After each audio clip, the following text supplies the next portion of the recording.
So my name is Leena Menon. I was called Leena Radhakrishnan. That is what I was of the alumni batch of 1990. So finished my MBBS in St. John's, the most amazing institution that that's the only institution I know, but amazing journey through those 5-6 years. And then I came to the UK in 1996. Initially trained in pediatrics, did my MRCPCH, the member of the Royal College of Pediatrics and Child Health, along with the diploma as well. And then I worked for about 9 years in pediatrics. And then just due to life circumstances, family and things, I made my career change in 2006 into general practice, and then retrained in adult medicine, which I hadn't done for about 9 years. And then did my member of the Royal College of General Practitioners, so I did the MRCGP, and then ever since I've been a general practitioner in my current practice for the last 13 years. And as part of that, I also did the diploma in family planning, so that's sexual and reproductive health. So I've got some special interest in pediatrics and family planning, sexual health. Yeah. And of course, during this journey of mine in the last 26 years in the UK, 27 years nearly, I've always had a passion for dance, Indian classical dance, and I'm a classical dance trained in Bangalore, where I was growing up. My mother always, but there was a key factor in encouraging and supporting me. Both my parents, of course. I had done my what we call Arangetram, which is the debut performance back in 1986. I'm going to say, yes, 1986. Gosh, time goes so quick. And of course, I continued the passion through my years in St. John's, being a stressful career and path, isn't it? You always need something as an outlier, isn't it? As a stress reliever. And I went back into dance classes when I was in St. John's in Nirmala Block. I used to cycle up to a local teacher by Koramangala First Block. By the those days, it used to be our adda, our hub of going up there for a coffee and going into Archie's shop and things. So very close to that. After coming to the UK, yes, I used to do little performances here and there.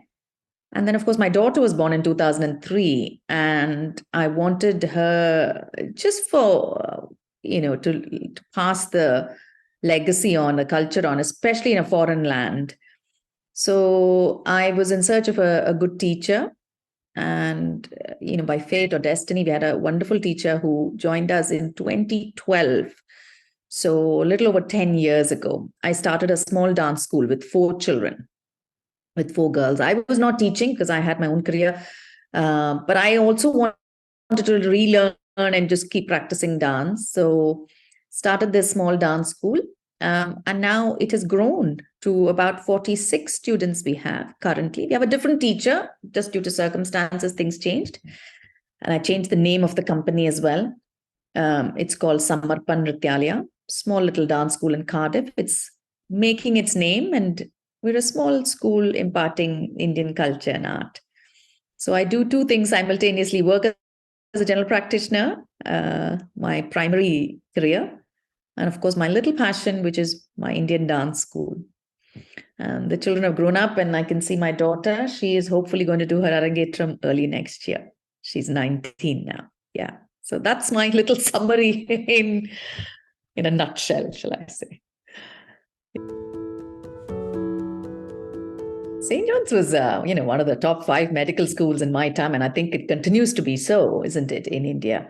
And my journey is a bit different to many other students, I should say. The first year of applying to med school, I didn't get in. It's so competitive that it was those days, as it is now. So I went into engineering, would you believe, architectural engineering, because my father kept saying, you should do engineering, and he's an engineer himself and things. And I joined UVC, the University Visvesvaraya College of Engineering, down towards on Mysore Road. And I hated every minute of it. I couldn't hold a pencil straight, let alone think 3D and architecture. So after about a month and a half into my UVCE engineering course, I cried to my parents and I gave it up. I said, I can't do this for the rest of my life. I've always had my heart in medicine since I was little. So, would you believe those days taking a gap year was just not heard of, was it? Absolutely not. It was just not the done thing, as opposed to now my daughter's taking a gap year right now. But anyway, I redid all the entrance exams, and of course, I had to prove it to myself. And little did I ever think I am one of the minority in St. John's, not a Catholic, not a Christian, not nothing, none of the categories that I would fit into. But hey ho, I think that was just fate and destiny. And I'm extremely grateful and blessed that I got into one of the top institutes in the country. So I'm absolutely grateful to my alma mater, and that was my little story of St. John's. Never looked back. I've always been in touch. Uh, Absolutely an amazing experience. So St. John's is always very, very close to my heart. You know, it's the first year that you've ever been out of the house, isn't it? As an independent student and things. And we were 6 girls in Nirmala block because we were 13 girls those days. You know, the numbers are more now, I think, isn't it? We were 60 then. We had exactly 35 boys, 13 girls, and 12 nuns in my batch. So out of the 13 girls, less than half were in Nirmala block. So myself and 5 other girls. And of course, this is Autumn Muse 1990, isn't it? 1990, August, September time. So that was our first Autumn Muse experience as well.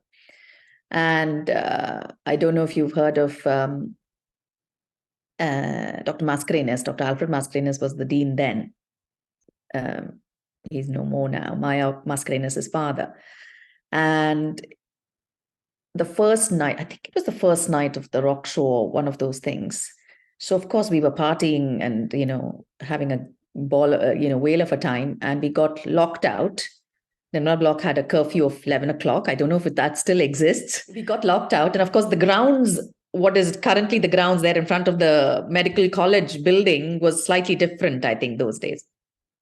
We got locked out and we slept outside in the open. You wouldn't believe it. At least we, all 6 of us from Nirmal block, I think, plus other day scholars as well.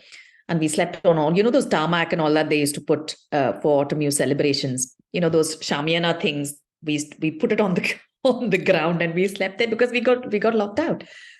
And of course, promptly the next day or the day after, this is our first year in med school, mind. Dr. Mascarenhas called us into his room, and we had a bit of talking too, shall I say. And I think our parents were informed. I'm not quite sure about that bit. Of course, my parents were abroad those days, so I don't think they got communication very easily from St. John's. But that was one of those memorable experiences that you'd never forget, you know, where you get told off the first year that you joined. So it wasn't a great impression that we started off with, especially us girls, I think.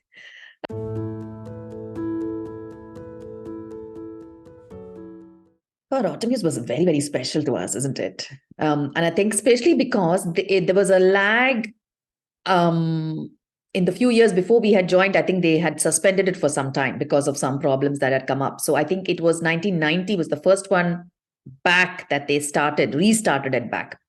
So we were actively part of all the committees that you could think of, and reception committee and cultural committees, and wherever we could put our foot in, we were there.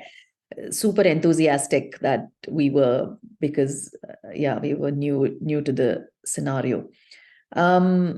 I think it was just so much of fun and excitement and camaraderie and teamwork, and it was just an amazing, enthralling experience.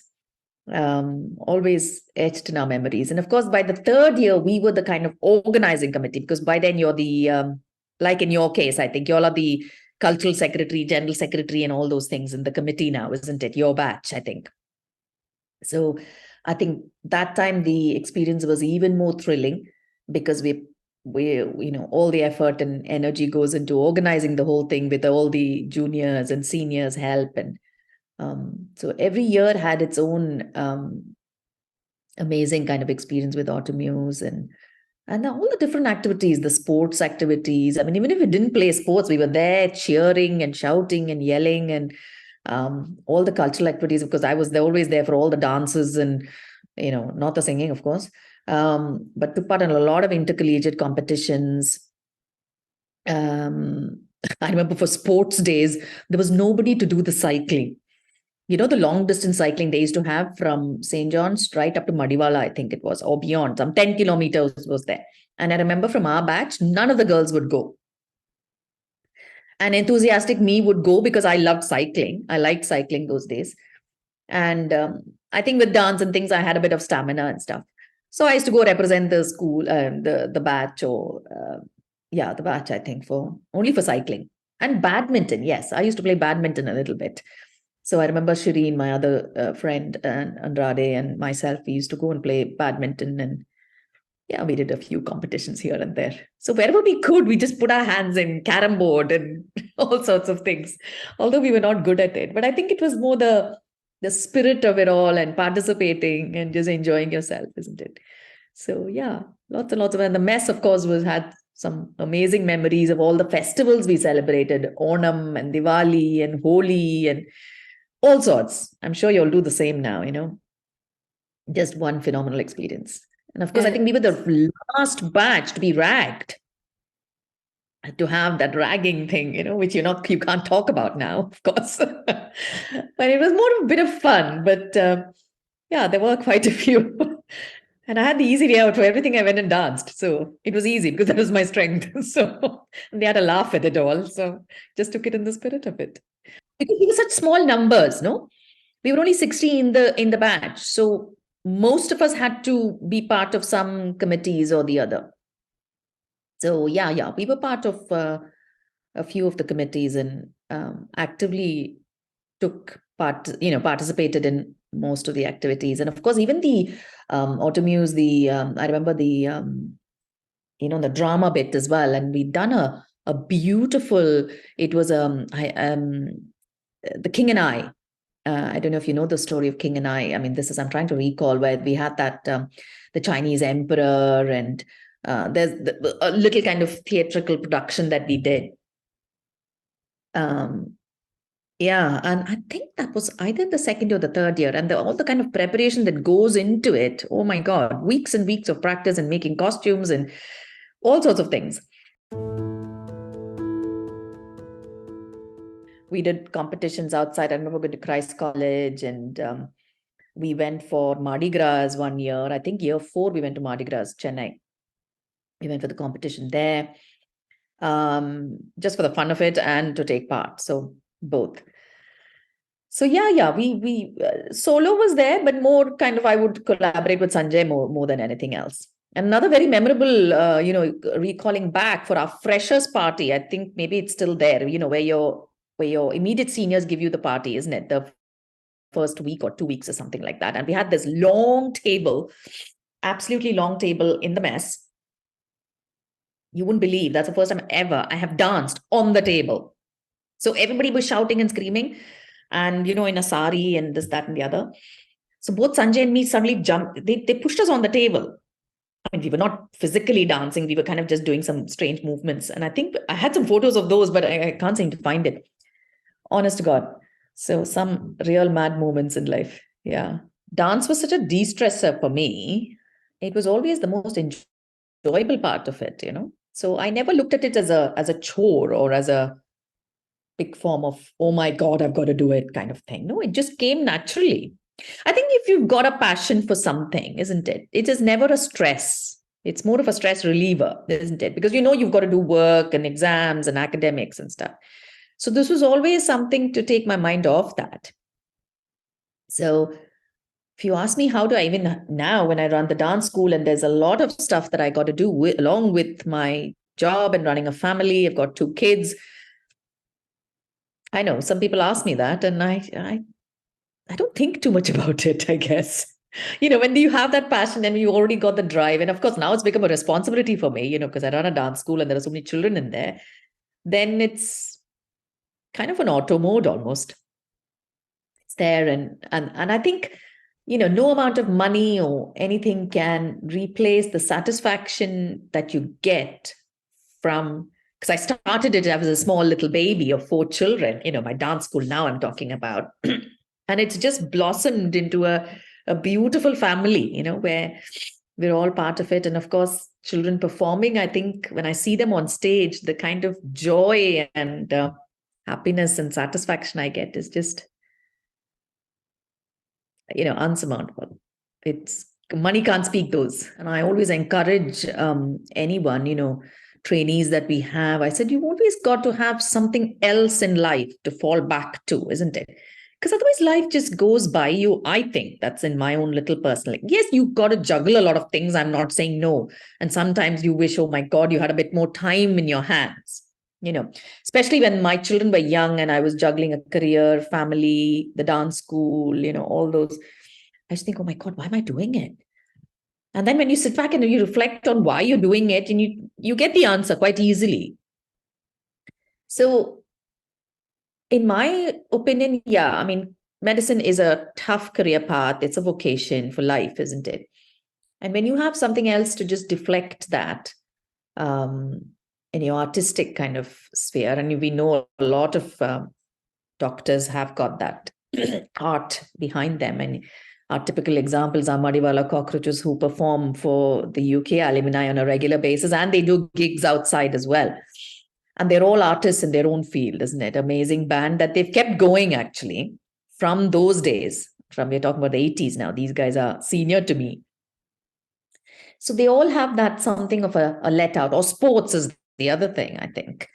Again, those de-stressors, or it could be something like painting or anything. I think all this kind of that creative side of your mind, just it's just for your own personal growth.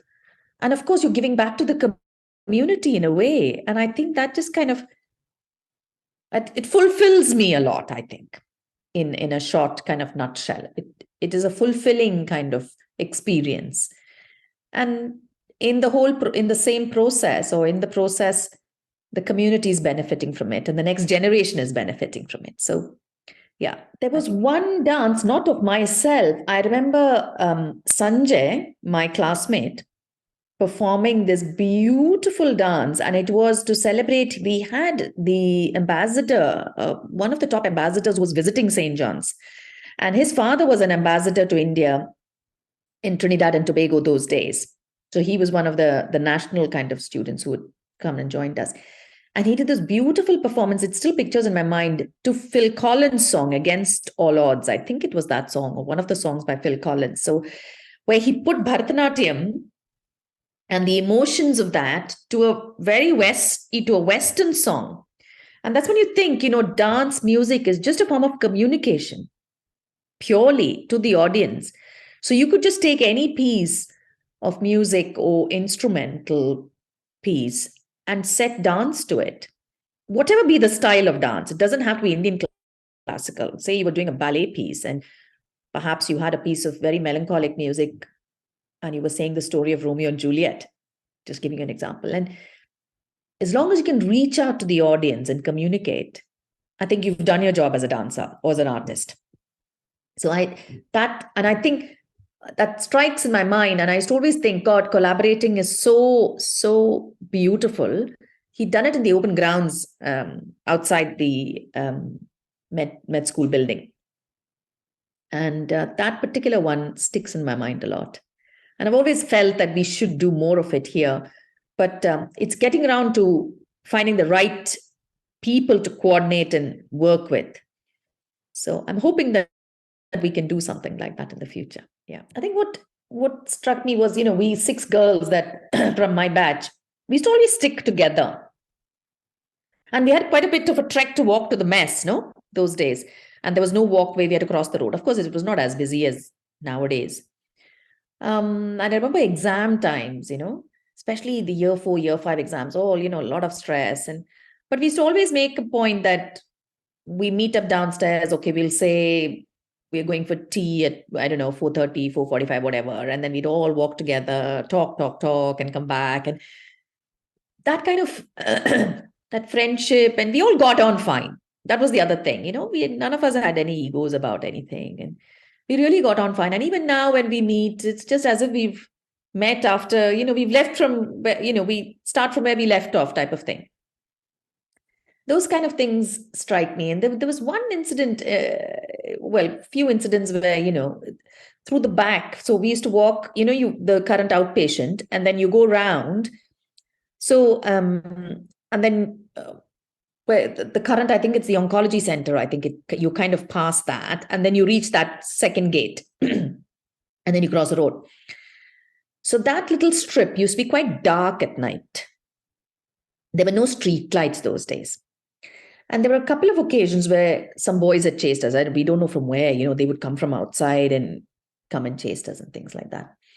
So, of course, then the boys, I think our senior boys, was it, or the boys from our batch got involved. And a couple of nights they used to come and stand by the corner and try and protect us and stuff like that. So, we used to have that bit of a banter with our boys, and that camaraderie and the friendship was just very, very beautiful. Very beautiful. Yeah. So Monday morning was dissection. And 9 o'clock, classes always started at 9. 9 to 12 was dissection, and then 12 to 1 was lunch. So, it was the same kind of 9 to 12, break for lunch, and then 1 to 4:30, 5 o'clock, lectures and things like that, isn't it? The first and second years. Then, of course, third year onwards, then you had some paraclinicals and all that stuff, isn't it? And all your experiments and all that was in the third year or so. Fourth year was more clinical stuff. So that I don't think has changed very much, isn't it? 9 to 12 and 1 to 5-ish or so, I think. Because dissection was 2 days. No, I think it was Monday and Thursday for us, 3 hours. And then in between, then you'll have an osteotomy class somewhere. They'll squeeze in like an hour somewhere else and things. So typical day was more that. But by the time you reach fourth year and fifth year and all that, a lot of it was how much clinical stuff that you could do, isn't it? You go and see patients and keep practicing and trying to practice for the exams and long case and short case and things, especially for the final year, isn't it? And then there's one patient with some fancy murmur or a couple of murmurs, and the entire batch is running up to see that patient. Poor guy has got 60 odd stethoscopes on his chest, and people doing percussion and resonance on him all day long. That was another fun part. But sometimes so that kind of sometimes disintegrated people, because people used to go off in pairs and things to practice clinical stuff. But of course, we were always there to help each other and support each other in subjects and topics and things. So we didn't do too much of group studying. I'm trying to think now. No, not a lot of us were into kind of group studies, unless it was a difficult topic or something like that. So, either most of them had bikes and things. There were a couple who used to come by bus, I remember. 2 or 3 girls used to come by bus. That was hard for them, They used to take a bus and they used to rush out of theory. They're rushing back because they'll miss that bus and stuff. So it was a bit more stressful for them, I think, the traveling aspect of it. And then by like year 4, year 5, when things were getting more hectic towards exams, then they used to stay back. So they used to sometimes rent a room for a month or 2 months or something like that. So there used to be some spare rooms where they used to rent, or they used to come and stay with us, because we had a bit of floor space, so they could come and, chill there or something like that. Or especially if they had like a late evening and an early morning start, there's no point in them just going up just to sleep, isn't it? Because they all came from far off.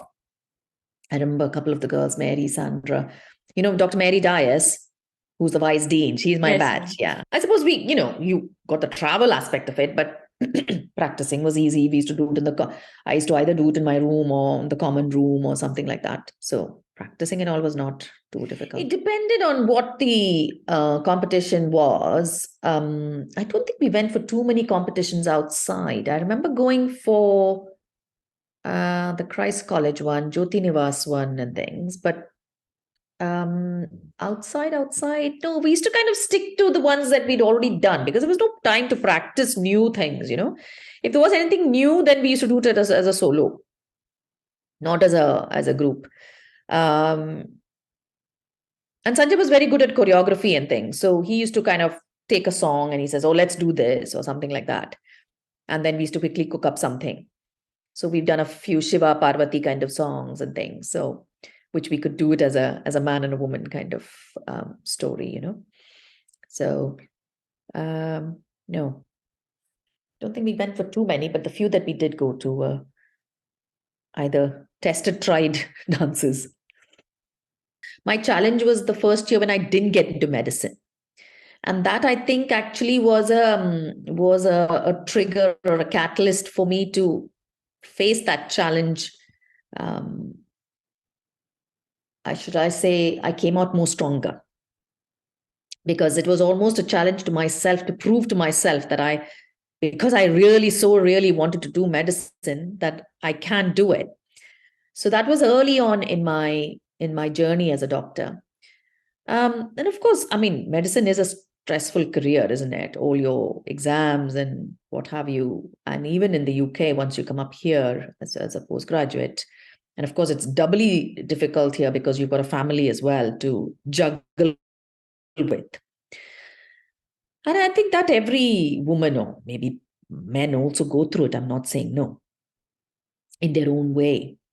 So yeah, challenges wise, I think we all have our own personal challenges to deal with. Mine was quite early on.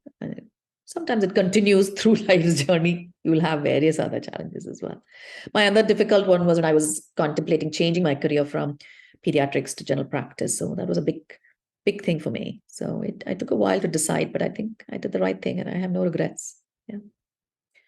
Then, of course, we had a lovely weekend trip to Udupi, where one of my classmates was there. Her parents were there, Renette, and that's a little beach little town it was. And oh, we had an amazing time. In fact, Renette called me the other day, and we were just reminiscing that memory. I remember the fourth year we had our exams postponed because of something. I can't remember, some political reason it was cancelled or postponed. And here we are in the middle of exams, and we were so fed up because it was postponed indefinitely. And the Lal Bagh flower show was going on. So we took a day trip. We said, we're going to not study today. And we had the 6 of us went off to Lal Bagh and the flower show, and we had a great time. So these are the trips that I remember. I'm sure we've done more trips that I'm trying to recall now. Yeah, we used to regularly go off. My parents still had a house in Bangalore, so they used to come up to my house when they were visiting.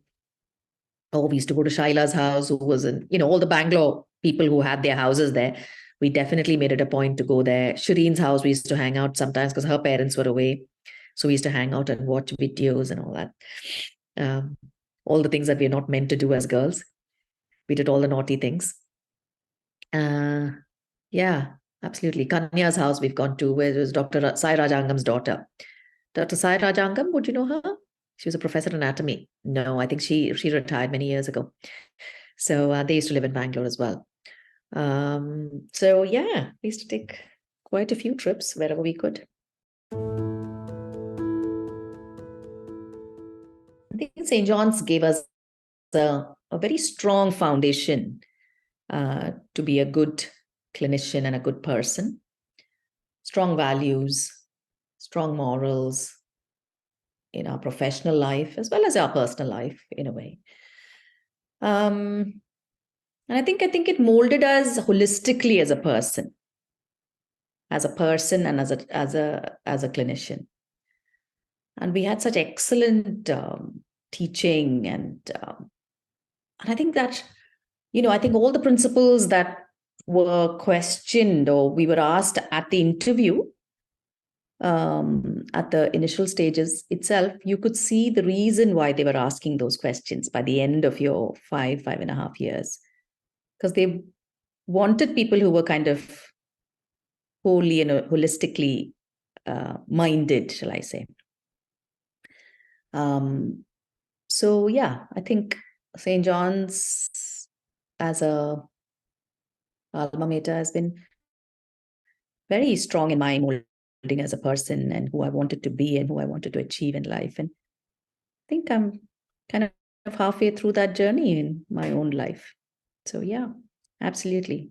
Amazing, incredible experience. And it continues to be, because we all are in touch. That's the other beautiful part of our journey, where the alumni are strongly involved with a lot of the activities that are being done within campus and out of campus. Yeah, we're all trying to make a little difference in our own little way.